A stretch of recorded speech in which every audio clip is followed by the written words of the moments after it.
Now, the Howard County Executive, Calvin Ball, has released the next phase of his plan, which is aimed at preventing another major flash flood in Ellicott City. There's 5 options, and they all include knocking down some buildings on the lower end of Main Street. WMAR2 News' Megan Knight is live in that area this morning. Megan, Phoenix Emporium right behind you is one of those buildings that could be demolished.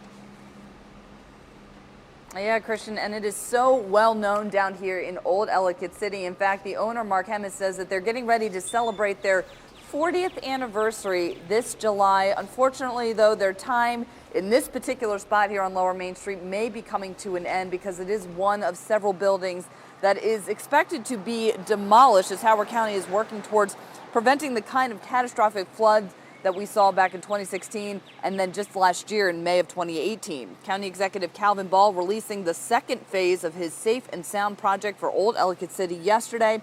There are 5 flood mitigation options.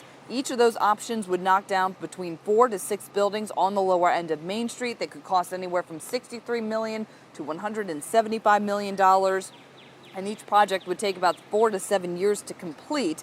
It also calls for restarting the master plan. The hope is to have that done by next spring. That was put on hold after Ball was reelected so that he could take a look at it himself. And that would look at things like space creation and placemaking and parking down here in Old EC. Mark Hemmis says that he does want to stay on Main Street. His hope is that he can find another location in this historic little town.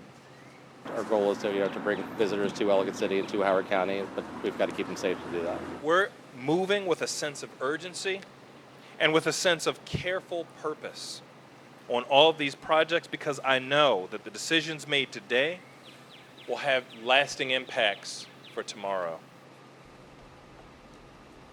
And there certainly are a lot of decisions to be made and a lot of emotions that go into making those decisions, like knocking down buildings like the Phoenix Emporium. So if you have something to say, if you have an opinion about this, you can share it at a public meeting that's set for May 2nd at 7 o'clock at Howard High School. We're live in Old Ellicott City. I'm Megan Knight, WMAR2 News.